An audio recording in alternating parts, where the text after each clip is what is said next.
Господи Иисус, я благодарю Тебя, что Ты любишь всех человеков, всех людей, каждого человека. Дай нам понять, насколько широка и глубина Твоя любовь. Дух истины, Ты здесь, чтобы учить нас сегодня. Учи через этого раба Твоего сегодня. Открой мои уста и проговори Твое живое, вечно живое слово. Чтобы прославилось Твое имя, мой Бог. Во имя Иисуса Христа. И весь народ скажет: Аминь. Цените то, что у вас есть. Цените свое спасение. Цените Иисуса. Цените свою церковь. О Иисус. Иисус. В то время, когда даже христиан тяжело затащить на служение в четверг. Бог человека, который вообще еле-еле ходил, говорит, что иди в четверг. Иди, не в воскресенье днем. Неудобное время. Иди в мою семью.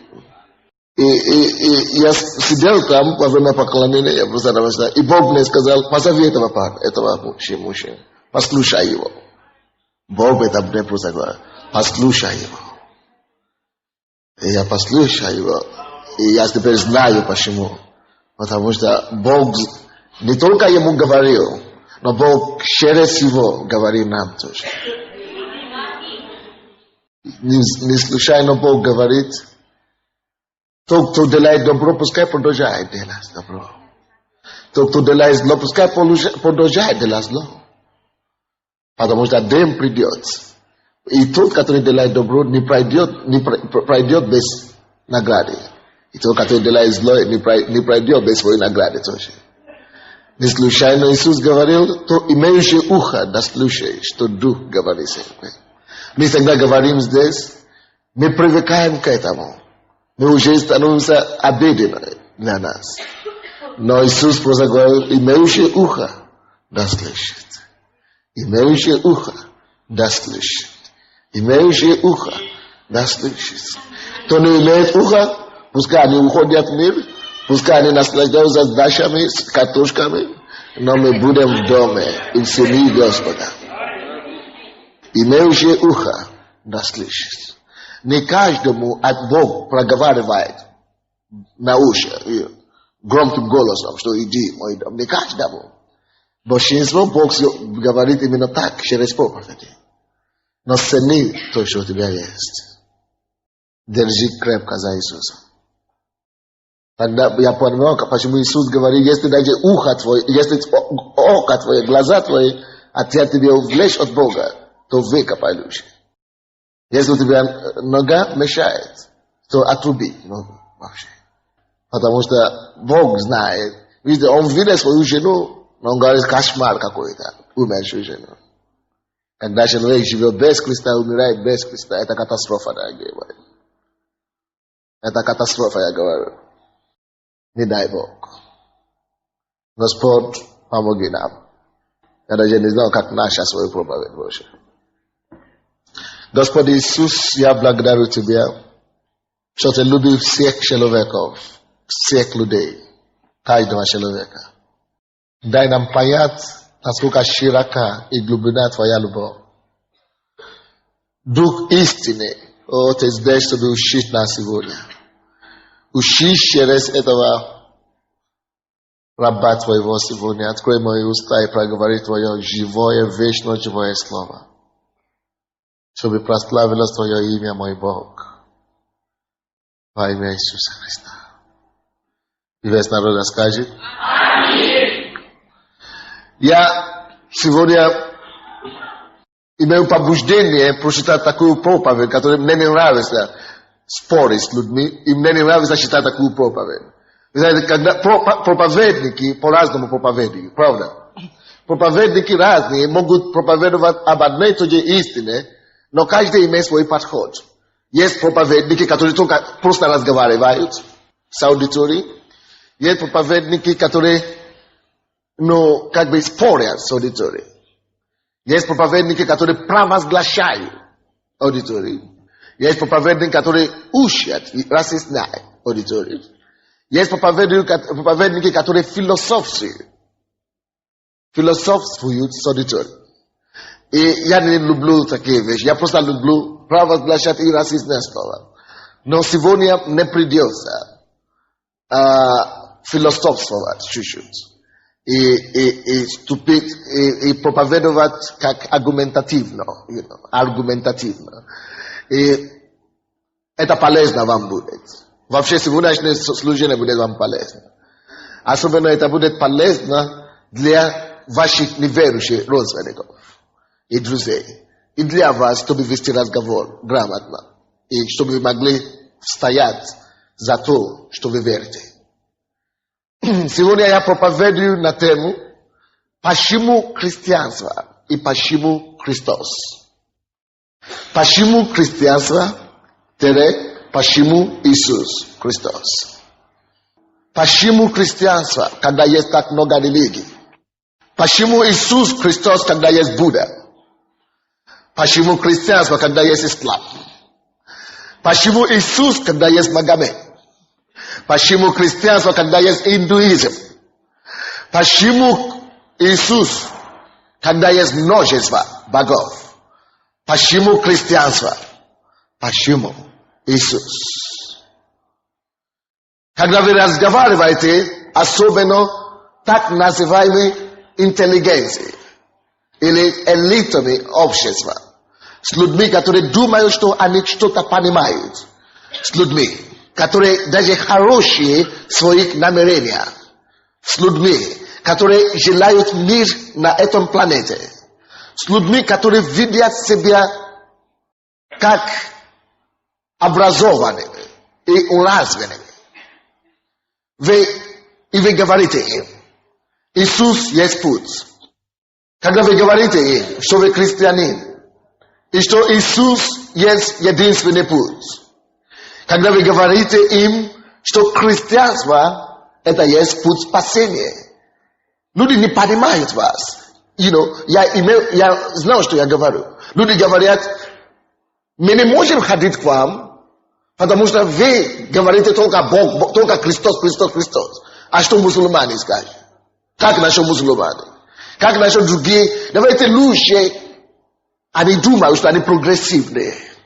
И они говорят, почему не все религии вместе? Почему не один Бог же? Один Бог? Они тебя спрашивают, один Бог? Ты скажешь, да, один Бог. Видите как? А почему разные? А почему именно вы правы? Такие вещи. Обычно я советую людям, христианам, нашей церкви, что не вступите в спор с такими людьми. Просто благословляйте их и скажите им, приходите все равно, если вы захотите.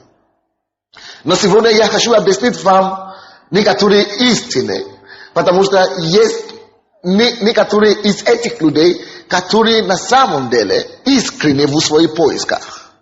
Они даже честны в своих утверждениях. То есть они думают, что они правы. И я помню одна женщина, которая такая честная, и она говорит, но она выступает за то, чтобы все религии, что вы обижаете другие религии, когда вы говорите, что только Иисус Христос. Но Библия говорит нам, и познаете истину, и истина сделает вас свободными. Евангелие от Иоанна 8:32, которое мы здесь написали. И познаете истину. Только истина освобождает. Видите, до того, как я и вы познали истину, мы много чего изучали, правда? Мы много чего читали. Мы много чего слышали. Но все равно мы не были освобожденными. Мы продолжали нуждаться.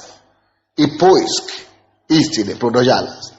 Но когда мы познали истину, мы знали, что я пришел в правильное место. Я начну с тем или с того, почему так много вер, почему так много религий, и почему христианство есть именно правильная религия, и почему именно христианство в конце концов хотят Li mir enep ni biriani etawa ili ni khatiat.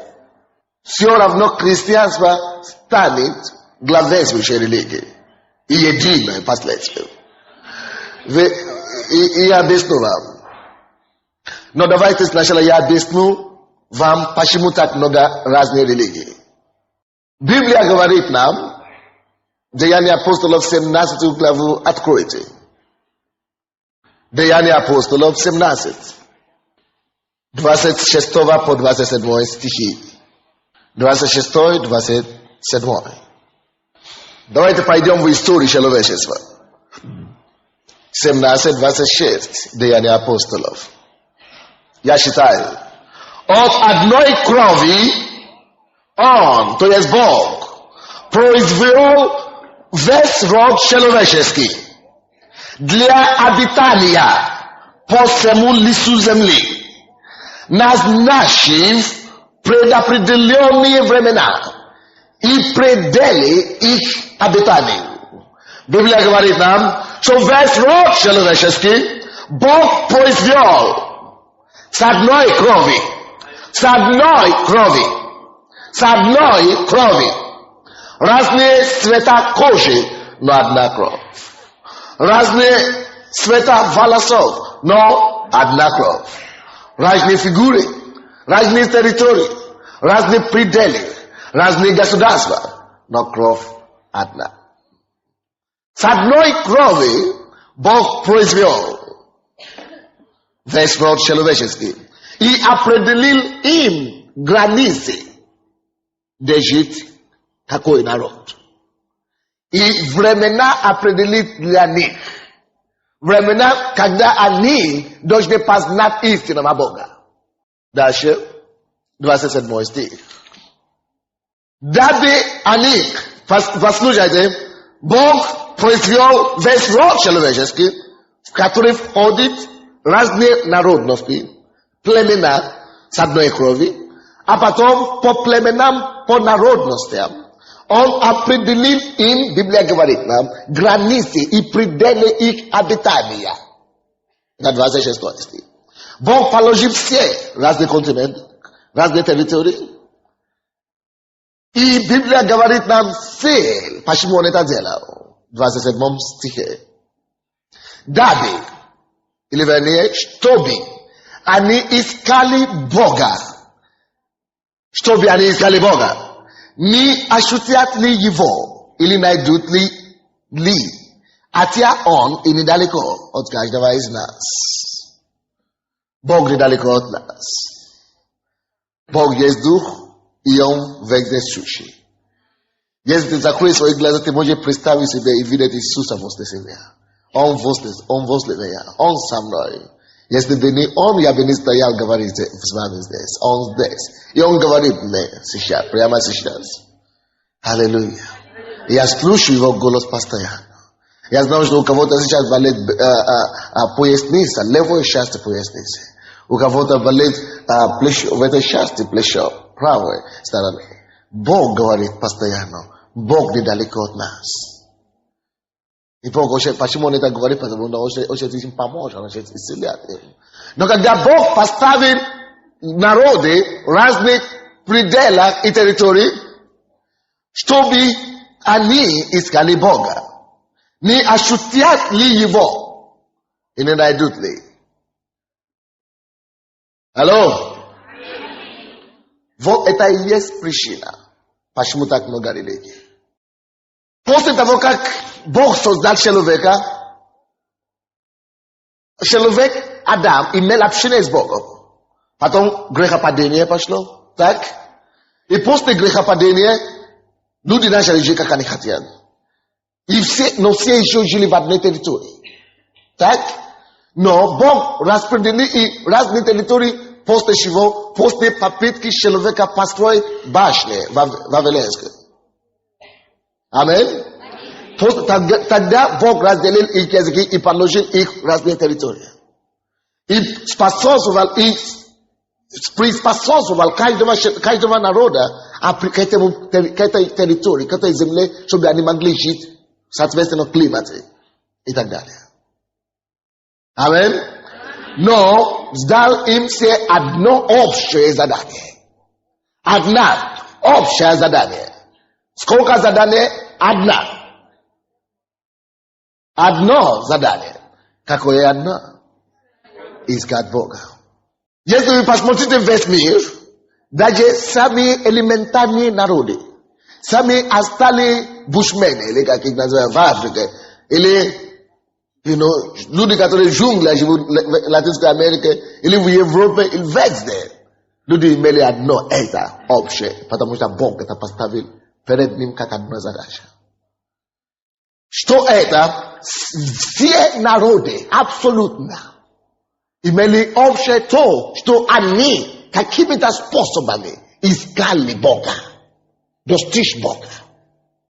Это коммунисты придумали потом, что, люди, конечно, были примитивные, и они искали, они видели вещи, которые они не могут понять, и придумали Бога.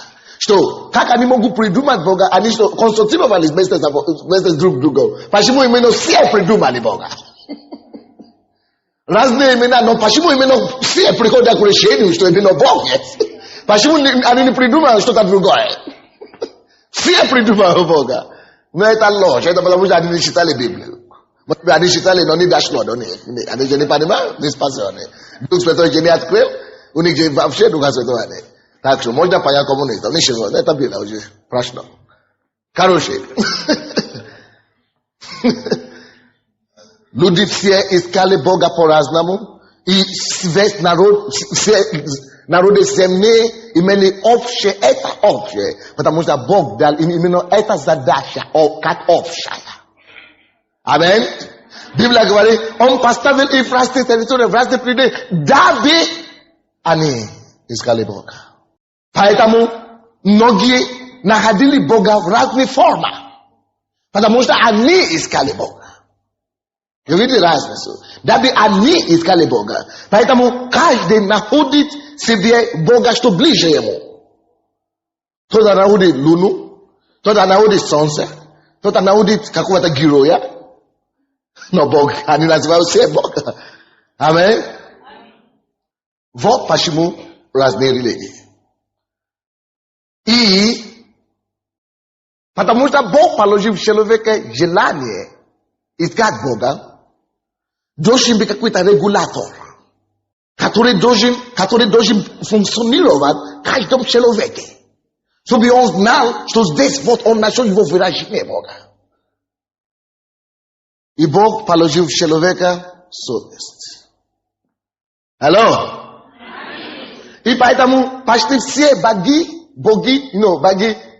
всех времен и всех народов управлялись совестью перед своим Богом. И в основном в их поисках и их деяниях они старались угодить своим богам. Нету такого народа, который чтобы делал против его Бога. Потому что они всегда знали, что это последствия. Чреватыми последствиями. Аминь. Поэтому они всегда искали что-то, которое угодило бы своим богам. Поэтому оттуда пошло такое стремление у всех народов и у всех богов и религий такие, все религии, чтобы искать добро. Поэтому люди начали думать, тем лучше мы будем поступать, тем больше мы будем все правильно делать, тем ближе мы приблизимся к Богу. Что мы сможем угодить Богу, когда мы будем все правильно делать. Вот и родились обряды. Что мы должны все правильно делать. То есть, умозаключение. Мы достигнем Бога, и мы угодим наших богов через хорошие дела и поступки. Через наши хорошие дела и поступки. И люди начали все стараться. Кто-то придумал медитации, чтобы уйти вообще с этой естественной жизни. Удалиться как можно больше. Чтобы не поступать, не грешить. Потому что он думает, что Tем Boże, on uchodzi od grzecha, od etastamy, on przybliża się k Bogu. On ugażdża Boga, on może znaleźć Boga. Na proszłej niedzieli przyszedł ко мне один мужчина. На 2 недели уже из нашей церкви. Он говорит, я посещал вашу церковь. Моя жена уже ходит 1,5 года. Он говорит, я посещаю. Все нормально, нравится. Но какой-то вопрос непонятный. Почему ваша церковь отличается от других церквей и других религий? И почему вы постоянно говорите в церкви об Иисусе Христе, только об этом? Вы не упоминаете других богов. Ведь он такой интеллигентный человек. Ведь все религии вообще-то имеют под собой одна задача. Одно задание. Я говорю, какое? Он говорит, вся религия, это же всем известно, он мне говорит. Всем же известно, что вся религия, воспитывала людей, чтобы делать добро. Он так мне говорит. Что вся религия воспитывает людей, чтобы люди делали добро, чтобы люди лучше поступали друг к другу. Между собой. Братья и сестры, если вы не поймете, и вы забудете все то, что я скажу сегодня, не забудьте это. То, что я скажу сейчас. Что да, цель, может быть, конечная или ближайшая цель любой религии, это делать человека лучше в окружающей среде и соседям, и делать людей добрее. Но это религия. Я повторяю. Эта религия имеет под собой целью воспитать людей развенно. Но христианство ни в коем случае не имеет ничего общего с этим. Некоторые из вас удивились. Но поймите, что Бог создал христианство. Христианство понялось как религия не для того, чтобы делать людей добрее, или чтобы воспитывать людей, хороших людей. Вы понимаете меня? Если бы наша цель как церковь является то, чтобы нравственно воспитывать людей, то тогда какая разница между нами и ислам и буддизм? Они все тут же самоусовершенствовали занимаются. Самоусовершенствовали. Чтобы они самоусовершенствовали, и этим они надеются, они найдут Бога. Они дойдут до неба. Именно самоусовершенствование. Если ты ходил в церковь и думал, что ты ходил в церковь только чтобы самоусовершенствоваться, то ты все понял наоборот, сверх ногами. Ты не понял ничего. Вы понимаете меня? Христианство не есть религия, которая должна образовать или воспитывать людей, быть добрыми или хорошими. Это не есть цель христианской религии.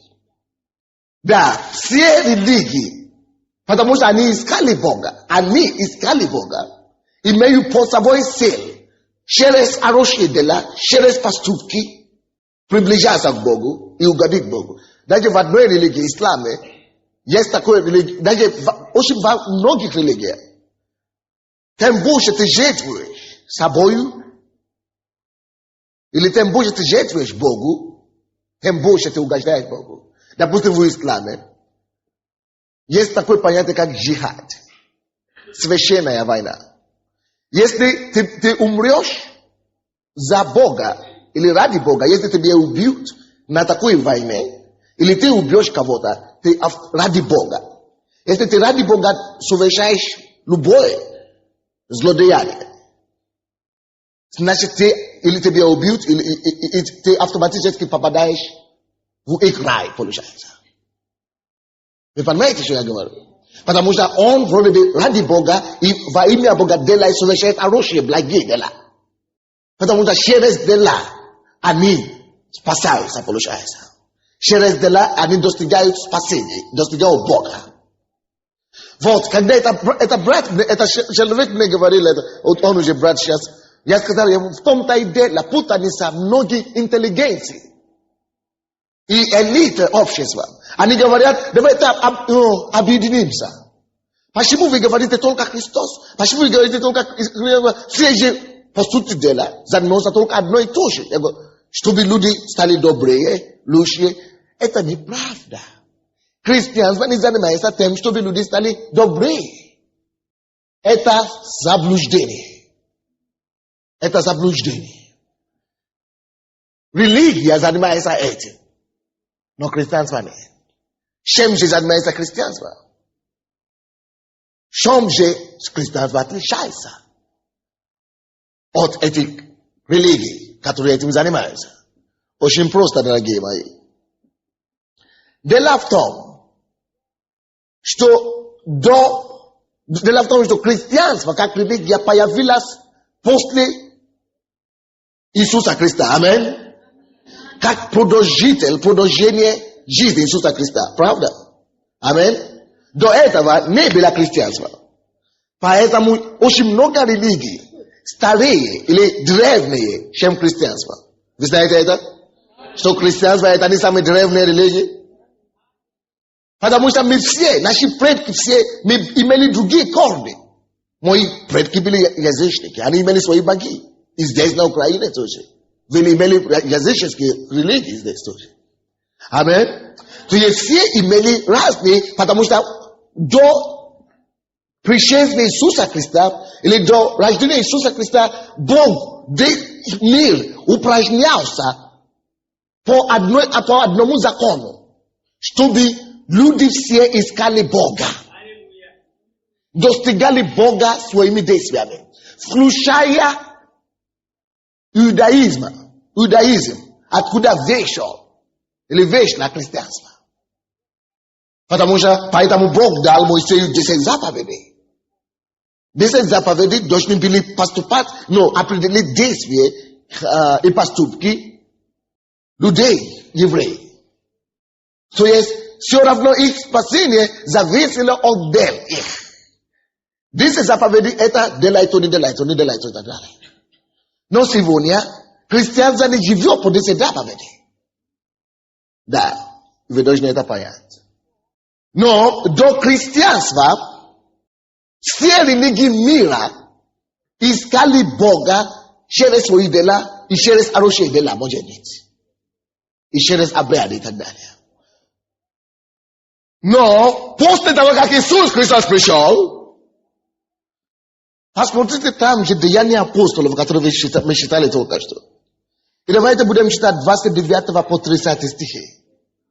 29 по 30 стихи. Деяние 17. 29 стих говорит.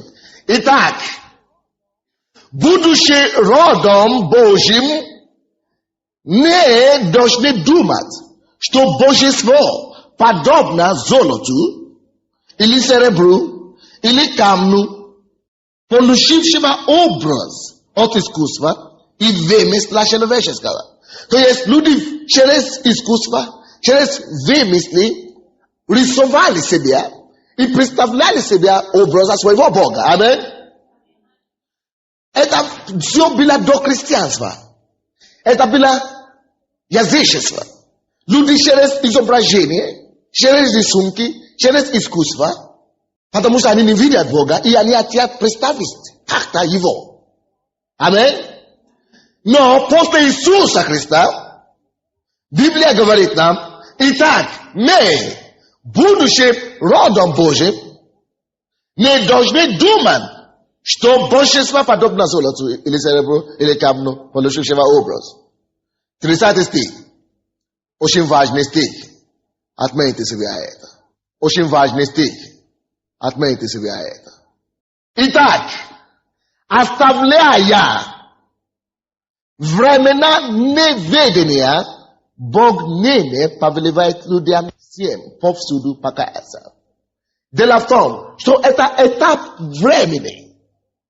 Это эпоха до Христа. Сколько бы она не была лет? Миллион, или миллиард, или 600 тысяч, или 6 тысяч лет. Когда люди жили, свои старания достигая Бога, Бог называет и определяет как время неведения. Napiszcie to sobie środka. Это получило название у Бога как время или времена неведения. Бог так называет его. И что Бог делает с этой время неведения. Библия говорит нам, что люди, которые жили вне закона, будут судимы вне закона. И так далее. Люди, которые жили законом, будут судимы законом. То есть люди, которые жили до Христа, они будут судимы по совести их, как они поступали тогда, как совесть велела. Но после рождения Иисуса Христа новая эпоха началась. Новое время. И 30 стих говорит нам об этом.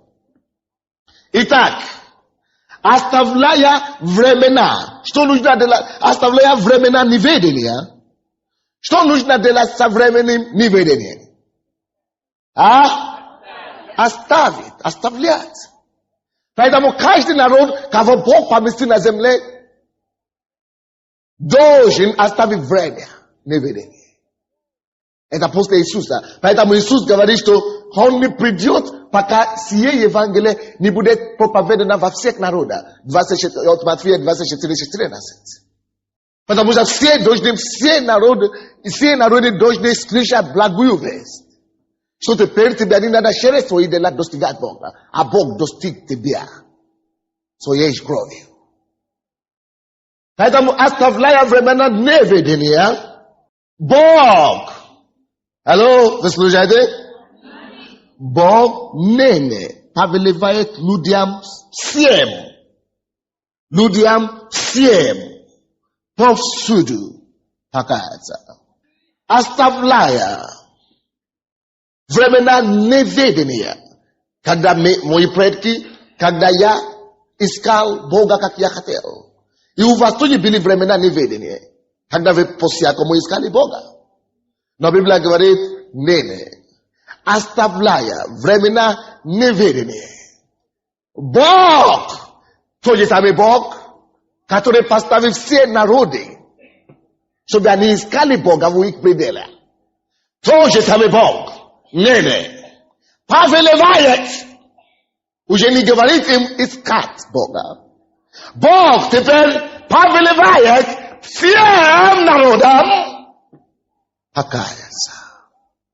Что значит покаяние? Посредством Иисуса Христа. Почему необходимо оставлять времена эти неведения, когда все по-своему искали Бога? Почему нужно это оставить? По некоторым очевидным причинам.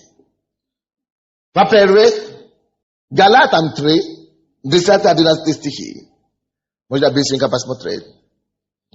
Галатам 3, 10-11. А все утверждающиеся на делах закона находятся. Что значит дела закона? Это значит через закон, то есть дела то, или через обряды. Короче, можно сказать обряды. Галатам 3:10. А все утверждающиеся на делах закона или на обряда находятся под проклятием. Вы слушаете? Если человек ищет Бога или служит Богу под законом или по обрядам религиозно, то он находится под проклятием. Ибо написано, проклят всякий, кто не исполняет постоянно всего, что написано в книге закона. Алло? Во всех мировых религиях есть книги закона. То же самое, как до христианства была Библия, Ветхий Завет только. Но почему и книга Ветхий Завет в основном называется как книга закона, особенно книга Моисея, как книга закона, так? И в ислам есть подобная книга.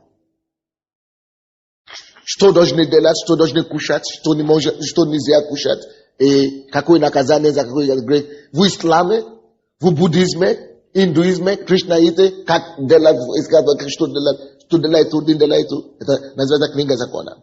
И каждый человек, который живет по таким книгам, потому что люди говорят, есть другие священные книги, почему только Библия? Есть другие священные книги. Да, они священные книги закона.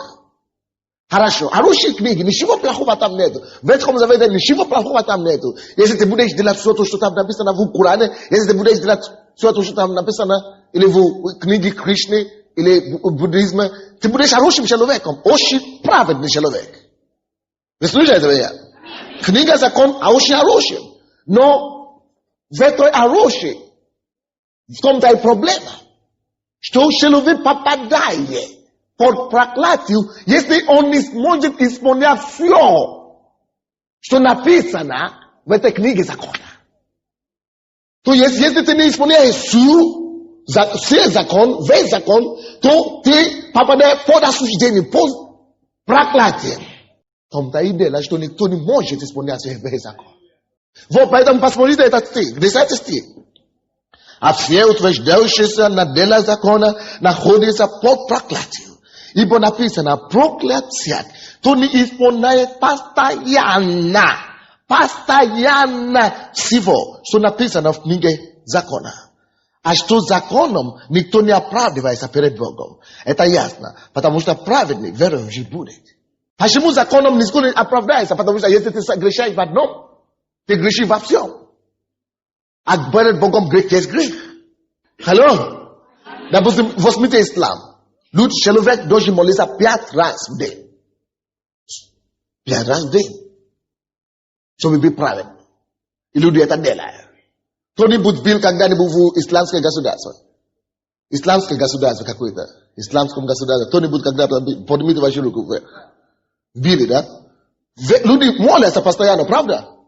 Вы мусульмане раньше, да? Видите как? Люди молятся 5 раз, правда? Обязательно нужно молиться. Видите как?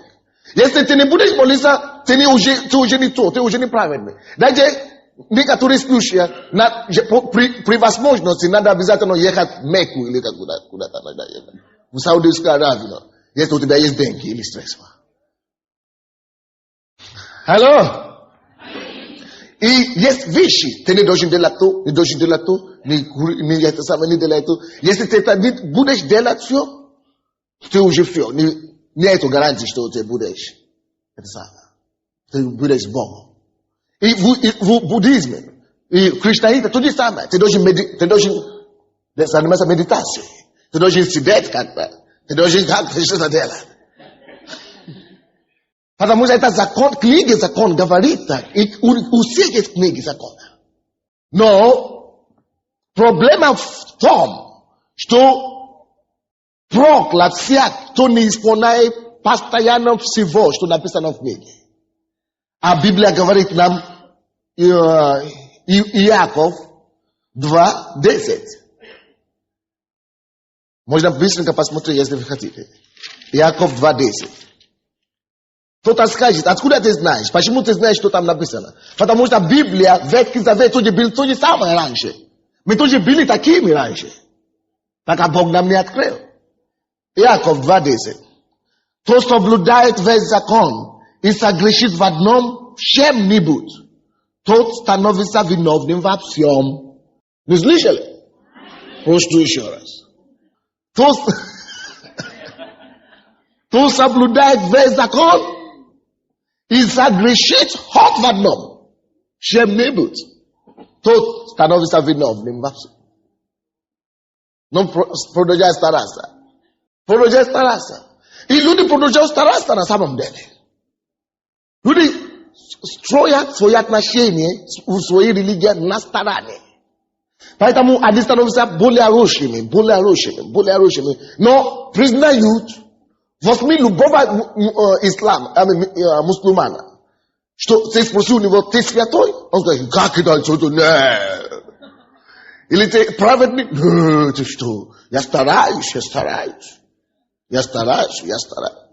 Но Библия говорит, что все христиане, которые живут по слову, живут во Христе Иисусе, что они святые. Бог называет нас святыми. Сразу, это не по делам освоивали, мы получили это подарок как бы от Иисуса, потому что мы живем во Христе Иисусе. Но это еще не все. Потому что Бог это видит, факт этот видит, что люди стараются, но не получается. Я вам скажу теперь, весь мир был в одном положении. И буддисты, и мусульмане, и африканцы, и евреи, мы были в одном направлении, мы жили все по закону. Вы слушаете меня? Но это было до пришествия Иисуса, пока Иисус не появился. Но с того момента, как Иисус родился, поэтому ангелы пришли сюда на землю. И сказали, но мир всему миру, что радуйтесь, ибо родился вам ныне Спаситель. Спаситель от вечной стороны. Спаситель от вечной неудачи. Теперь я стараюсь жить правильно все равно. Но я знаю все равно, что моя праведность не идет от меня, от того, что я делаю. Моя праведность идет от Христа. Поэтому я знаю, что я могу совершать ошибку, но как только что я совершаю их, Христос, я исповедую Христос, а Он всегда понимает. Он своей кровью тут же оббивает меня. Ефесянам, откройте, пожалуйста, 2 главу. Ефесянам 2, 8 и 9. Ибо благодатью вы спасены через веру, а это не от вас Божий дар. Алло, вы слушаете? Благодатью вы спасены. Благодатью вы спасены через веру. И это не от вас Божий дар. Спасение сейчас, раньше все старались достигать Бога. И до сих пор, почему много остальных религий остались? Потому что когда даже иудаизм, откуда вышло христианство, она осталась. Эта религия осталась. И они все не понимают христианства. Потому что они все привыкли стараться через дела достигать Бога. Поэтому Евангелие называется благая весть. Христианство, вообще-то, название христианства, это другие люди назвали нас христианство, потому что мы как Христос. Но название Евангелия, то, что мы должны были проповедовать, это благая весть. Благая весть людям повсюду, что время прекратит стараться. Теперь можно, или идите в любую религию и спросите у них, вы спасены или нет. Даже в буддизме, даже люди, которые уже достигли какой-то, ну, как называется, высший эшелон их религии, в буддизме. Как это святые, монахи, сами такие монахи, которые живут по-особенно. Зато даже и то они не говорят, что они спасены. Они просто говорят, мы придем на следующую жизнь лучшими. Чтобы стать более совершенными. Или уже не придут, но уже... То есть, люди не во всех религиях. Отметьте себе это. Во всех религиях, спросите у любого верующего из другой религии, спросите у них, вы спасены или нет?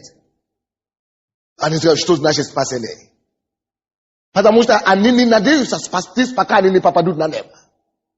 Они говорят, мы попадем туда, и тогда Бог посмотрит наши дела. Хорошие, сколько больше, плохие или хорошие. Они говорят, мы стараемся, но они не спасены. И они знают это, что я не спасен. Но Библия говорит, что каждый, кто примет Иисуса Христа своим Господом и Спасителем, то спасен. Имеет жизнь вечную, уже отсюда здесь на земле. Поэтому здесь Ефесянам, который мы читаем, 2 глава, ибо благодать вы спасены, не будем спасены, но сейчас уже спасены.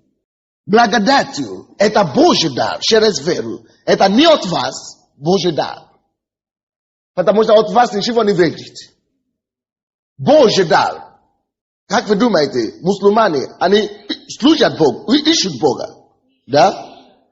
Буддисты ищут Бога. Они хотят все служить Богу и угодить Богу. Но они стараются сами угодить Богу. Но в том-то и ошибка, что человек никакой, потому что все грешные, не может угодить сам по своему Богу. Они не понимают, что сейчас в настоящее время существует то, что называется Божий дар. Благодать. Вот этим Божьим даром теперь люди спасаются. Боже, вами благодати вы спасены, это не от вас, но Божий дар. То есть все мусульмане сегодня могут быть спасены. Если только они осознают эту благодать и Божий дар. Они могут просто прийти и войти и получить спасение. Весь мусульманский мир, весь буддисты, все могут сегодня, только если это дойдет до них. Как только что они это поймут, они могут принять это как даром, все. И прекратить медитации. И прекратить стараться. Исполняя каждый закон по букве. Вы понимаете сейчас? Потому что и до христианства, и буддисты, и иудаисты тоже это делали. И евреи тоже так поступали. Но когда Иисус пришел, Он говорит, Бог понимает, что никто не может спасти, потому что все, Он исполняет все законы, и в одном согрешает, уже все согрешен.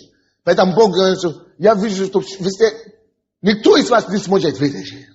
Поэтому я сам приду. И отдам свою жизнь, чтобы я пролью свою кровь. Теперь все вы будете спасены посредством моей крови. Кто осознает эту кровь и призовет эту кровь, эта кровь очистит его, омоет его. И в духовном мире мой Отец Небесный увидит тебя на вас кровь. Что вы уже спасены. И после того продолжайте делать хорошие дела. То есть не хорошие дела нас спасают, а хорошие дела последствия того, что мы спасены. Вы понимаете меня? То есть дела сейчас, они уже, потому что моя природа, натура изменилась. Потому что я уже другой человек. Потому что я омит кровью Иисуса. 9 стих.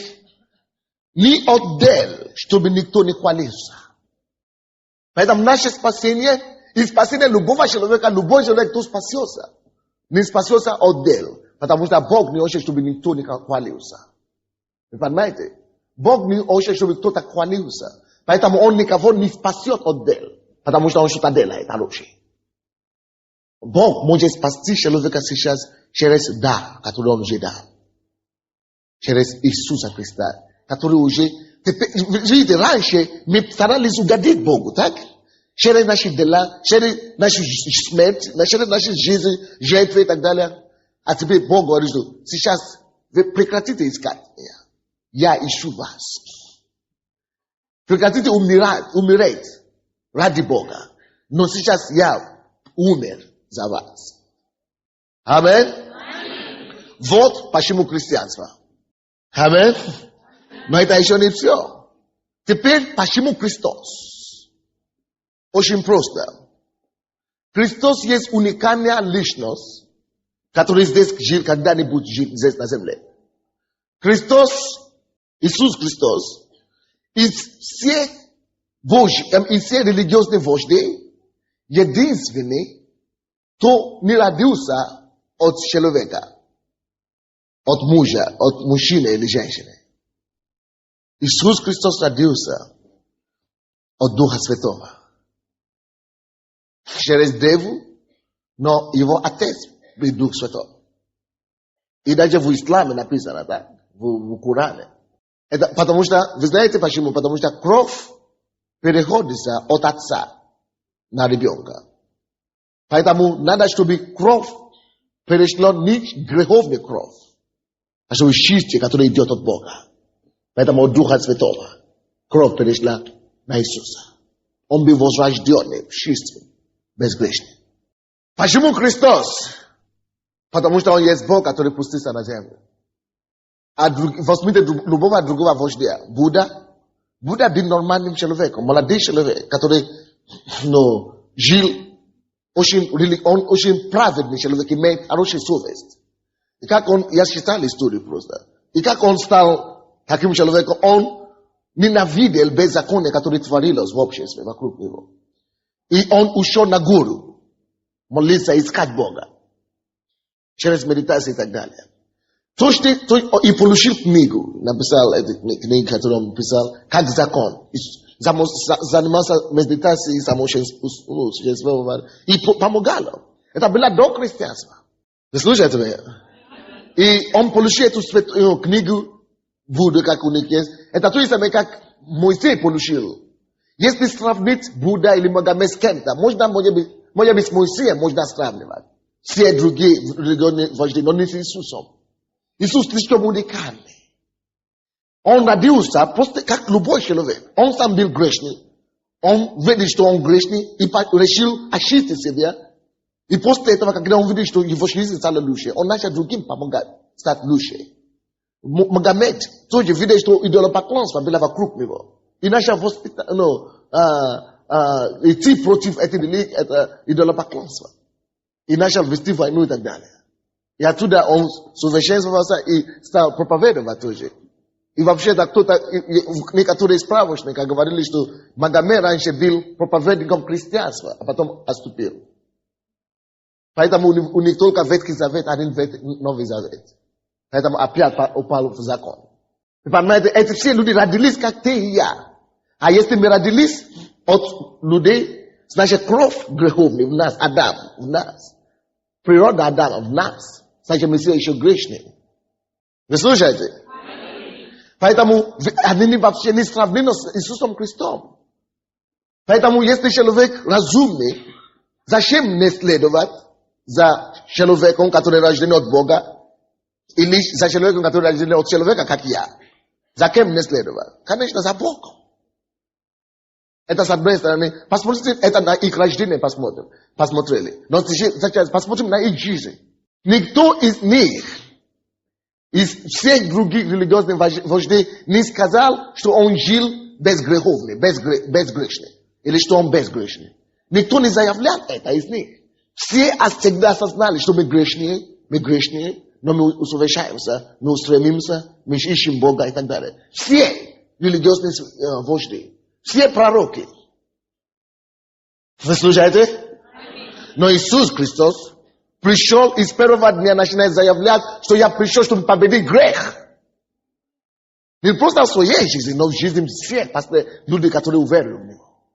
Он говорит, я пришел, чтобы избавить вас от грехов. Библия говорит, Евангелие от Матфея 1:21. Что он наречет ему имя Иисус, ибо чего? Ибо он спасет людей своих от грехов. Вообще Иисус был рожден, чтобы спасти людей от грехов. А все остальные религиозные вожди были кем? Нормальные грешники, которые просто хотели совершенствоваться. Это вторая причина, почему Иисус. И посмотрим на их жизнь, посмотрим на их смерть. Магомед умер от туберкулеза, по-моему. Заболел, умер нормально. Будда тоже умер от радикулит, по-моему. И люди заболели и умерли. Заболели и умерли нормально. Но Иисус говорит, что никто не соберет мою жизнь от меня, но я положу свою жизнь. И за грехов многих. Вы слушаете? И он пророчествовал об этом. Он говорит, что меня должны убить. Когда меня убьют, я воскресну из мертвых. Уникальная смерть. Потому что я должна пролить свою кровь. Чтобы все остальные могли быть очищены через мою кровь. По-моему, все ясно. Все здесь наглядно. Почему Христос? Вот почему Христос. Аминь. Давайте посмотрим их учение. Если вы изучали когда-нибудь Коран или книги буддистов или индуистов и так далее, вы увидите, что все там написано, как делать что, не делайте что, делайте так, не делайте так. То есть закон. Хорошие вещи, советы, хорошие вещи. Но законом никто не спасается. И даже если вы будете смотреть их, хорошо, давайте возьмем другую тему. Что они говорили о себе? Давайте возьмем их писание, что они говорили о себе. Как они обращались к себе, что они говорили о себе. Как они определили свою позицию с Богом. Иисус определил свою позицию. Иисус называл Бога Отцом. А другие, даже самые великие пророки, i wojdi religiozni nazywali Boga trepetem Boga. Ale nazwali Jego Boga. No tylko Jezus nazwał Boga Ojcem. Czytajcie ich kniги, wy uwierzycie. Все остальные религии называли себя рабами Бога или пророками Бога. Но только Иисус назвал себя сыном Бога. Ну, неужели все здесь не очевидно? Все говорили, что люди могут быть верующие или пророки, но никто не может стать детем Божьим. Но Иисус говорит, верующий во мне получит жизнь вечную и стали сыном Божьим. И мы все стали детьми Божьими. Аминь. Давайте посмотрим, что они говорят о себе. Давайте не будем говорить за них. Пускай посмотрим, что они говорят о себе. Вот что они говорят о себе. Никто из них не говорит, что он спасен. Но Иисус говорит, что я знаю, откуда я пришел, и я пойду оттуда. Я пойду обратно оттуда. И когда я приготовлю вам место, я возьму вас с собой. Он знал, что он делает. Он заявлял это без страха. Он говорит без давления. Потому что он знал, кто он. Он говорит, что все, которые приходили ко мне, они все воры. Но я пришел, чтобы спасти овец. Он знал, кто он. Так что, почему христианство? Почему Иисус Христос? Дорогие, все ясно. Поэтому от Евангелия от Иоанна, можно открыть это сейчас. Евангелие от Иоанна 13:6. Иисус сказал ему, я путь и истина и жизнь. Никто не приходит к Отцу, как только через меня. Иисус заявил это. Будда этого не заявил. Ислам это, Магомед это не заявил. Он не мог это заявить. Вы знаете, почему они не могли это заявить? Потому что эти люди, они высокоразвенные люди. Они не могут лгать. Они хорошие люди. Они развенные люди. Они не могут обманывать. Аминь. И Магомед не мог обманывать, говорить, что он есть то, кем он является на самом деле. Он говорит, что он пророк. Да, может быть, он пророк. Но он не говорит, что он сын Божий. Иисус говорит, он сын Божий. И Магомед говорит, что мы стараемся достигать Бога. Да, он прав. Но Иисус говорит, я знаю моего Отца, потому что я опустился оттуда. И я туда иду. И он говорит, я приду и соберу вас с собой. Давайте возьмем их за их слово. Аминь. Так что религия, христианство это не религия. Напишите это себе. Христианство это не религия. Это путь к Отцу Небесному. Это спасение души. Это не религия, это путь. Вы скажете, но вы тоже делаете обряды, вы тоже молитесь, вы тоже приходите на служение, да. Потому что то, что у нас есть с Богом сейчас, это общение между детьми и Отцом. Ты скажи мне, ты разве не общаешься со своими детьми? Или своими родителями? Конечно, ты желаешь побольше. Особенно, когда они тебе отдают что-то постоянно. Бог благ нам. Мы не можем покинуть его, потому что мы не хотим отойти от его благодеяния. Поэтому мы не выучиваем молитвы, мы не делаем обряды, мы не рисуем что-то, мы не ставим свечки, мы не делаем религиозно, мы не делаем обряды, мы молимся, мы говорим ему, что мы думаем, что мы поклоняемся ему, мы говорим словами, которые понятны, не столетние с давности. Мы своим умом общаемся с нашим Отцом. Мы знаем, что Он с нами. Еще одна причина. Все другие вожди религии умерли и похоронили, и все. Но когда Иисус умер, Он обещал, что Он воскреснет. И что вы думаете? Единственный человек в истории, кого похоронили, и стал, и пошел. И через 40 дней присутствие, он явился, то есть в течение 40 дней, он явился разным людям, около 500. А потом однажды, стоя на площади, присутствие 120 человек, он поднялся так, в их присутствии. И он пошел так на небо. И он говорит таким же образом, как я понял, я приду и соберу вас. Почему не верит такому? И он говорит, что я воскрешу всякого верующего во мне. Таким же образом, как я воскресся. Он же это доказал. Поэтому я верю в него. Он меня воскрес. Евангелие от Иоанна, 3 глава, 16 стиха. Поэтому мы стараемся воспитывать добрыми людьми. Мы не стараемся достигать Бога, потому что мы добрые, мы хорошие. Нет, мы добрые, потому что это наша натура. Евангелие от Иоанна 3, 16. Ибо так возлюбил Бог мир, что отдал Сына Своего Единородного, дабы всякий верующий в Него не погиб, но имел жизнь вечную. Категорически и ясно. Ты можешь принять Иисуса и не погиб, но иметь жизнь вечную. Но во всех других религиях старайся. Сделай то, может быть, и спасешься. Мы туда пойдем, посмотрим, когда уже будет пост. А ты говоришь, что же произойдет с этими другими людьми? Миллионы же люди мусульмане и другие религии, да. Но дело в том, что есть времена, которые Бог определил. Для каждого народа придет их время посещения. Бог имел время посещения для Советского Союза, когда он низвергл коммунизм и открыл дверь для Евангелия. Такое же произойдет в Китае, такое же произойдет в арабский мир. И Бог нам сказал, что готов украинцев, готов людей в этой церкви, потому что они станут миссионерами в Китае и в арабском мире, будут проповедовать Евангелие. Потому что время придет, когда упадет стены китайские, и упадет стены ислама. И тогда Евангелие будет проповедовано открыто. И тогда Бог возьмет остаток из этих народов.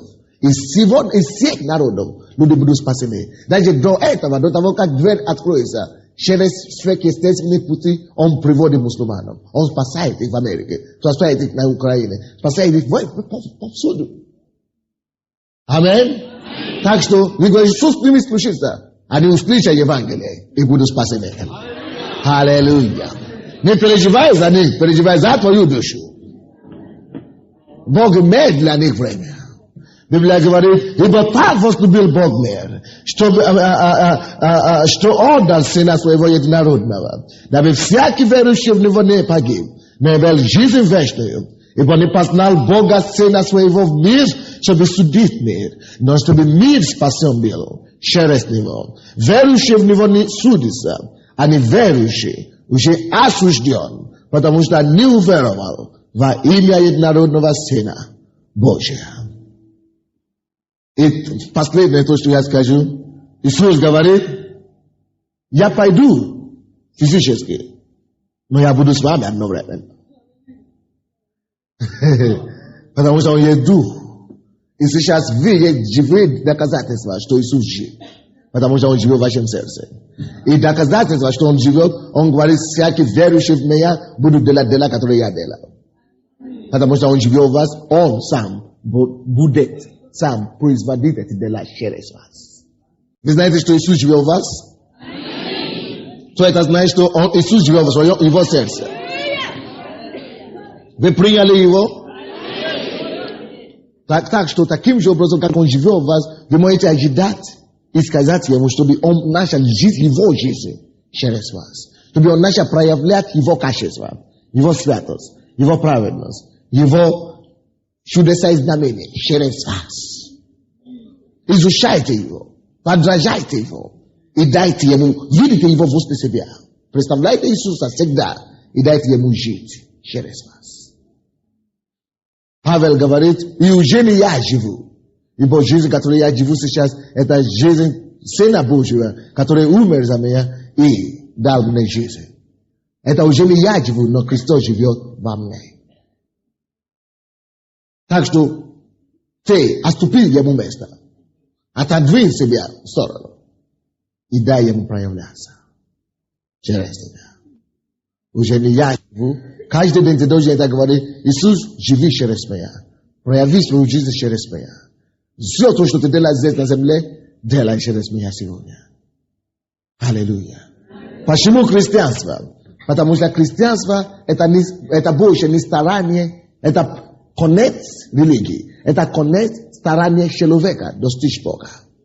A epoka, когда Бог достигает человека и дает ему спасение бесплатно. Почему христианство? Потому что тут нам уже не надо искать Бога, а Бог нашел нас. Почему Христос? Потому что Он есть тот Бог, который пустился, чтобы умереть за нищего человека. Почему Христос? Потому что Он живет сейчас. Каждый верующий в Него. Почему Христос? Потому что Он тот, кто умер и воскрес. Почему Христос? Потому что Он единственный, кто пролил свою кровь, чтобы посредством крови мы могли предстаться перед Богом чистым и беспорочным. Библия говорит нам, что если вы уже приняли Иисуса Христа, если Он уже вошел в ваше сердце, Колоссянам 1 глава, быстренько я прочту вам. Колоссянам, все, которые уже приняли Иисуса, 1 глава, 22-23 стихи. Колоссянам 1, 22-23. Ныне Иисус примирил в теле плоти Его, смертью Его, чтобы представить вас святыми. Алло. Сейчас, если вы приняли Иисуса, Иисус, это Его задача, представить вас святыми и непорочными, и неповинными перед Богом. Бог представляет вас святыми. Вы спросите у других, ты святой? Ну, не дай Бог, нет. А ты скажешь, я святой, потому что Иисус меня представляет святым. Он вас представляет как непорочный, без никакого порока, и неповинный, без вины никакой, потому что вы приняли Иисуса. Вот что значит христианство. И 23. Если кто пребывает в роде и непоколебимой в вере, видите, единственное то, что нам надо делать, продолжать жить по вере. Пребывать там в роде и непоколебимой. Потому что они, которые принимают Иисуса сегодня и не пребывают в роде, отходят. Они теряют все то, что они приняли. Но Библия говорит, что если только пребываете в роде и непоколебимой в вере, и не отпадайте от надежды благовествования, которые вы слышали, которые возвещено все твари поднебесной, которого я, Павел, сделал сослужителем. Аминь. Еще одно место Писания. Сейчас, благодаря Иисусу, мы можем предстаться перед Богом. Остальные стараются через жертвы, через джихад, через остальные вещи. То, что они делают для Бога. Но потому что Бог достиг нам, мы можем в любое время подойти к Нему, как Отцу. Евреям 4 глава. Евреям 4. Евреям 4, 14-16 стихи. 14-16 стихи. Итак, имея первосвященника великого, прошедшего небеса, Иисуса, Сына Божия, будем твердо держаться исповедания нашего. Ибо мы имеем не такого первосвященника, который не может сострадать нам в немощи нашей, но который подобно нам, искушен во всем, кроме греха. Поэтому да приступаем дерзновением к престолу благодати, чтобы получить милость и обрести благодать для благовременной помощи. Аллилуйя. Сейчас мы можем представиться перед троном Божьим. Без страха. Потому что Иисус представил нас безвинной, беспорочной и святыми. Благодаря Ему, не благодаря нам, ибо благодатью вы спасены, а сие не от вас, чтобы никто не хвалился, Божий дар. Он даром дал нам все то, что мы имеем, поэтому мы ценим Его, мы Его обожаем, мы держимся за Ним, мы пребываем твердо в благодати и в твердом уповании нашем. И мы говорим, Иисус, Ты живешь во мне, прояви себя полностью через меня. И Библия говорит нам, Евреям 13:8, что ибо Иисус Христос вчера, сегодня и во веки тот же. Почему Он во веки тот же? Потому что Он живет в тебе. И через тебя Он во веки тот же делает то, что Он делал раньше. Преклоните вашу голову, давайте помолимся. Поблагодари Его, что ты познал Христа Иисуса, ты вечно ли заблуждение.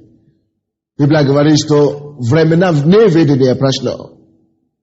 И Бог сейчас ныне повелевает всем повсюду покаяться. Благодари Бога, что Он привел тебя к истинному покаянию. Что Он открыл тебе глаза, и что Он познал тебя и спас тебя. Что ты освободился от закона и от проклятия закона. От старания вечной, от вечной неудачи. Если у тебя есть слабости, слава Богу, приходи к Иисусу, потому что ты не должен спастись своей праведностью. Ты должен прийти грязный, а Он омоет тебя. Приходи к Богу такой, как ты есть. Остальное Он сделает. Мы молимся.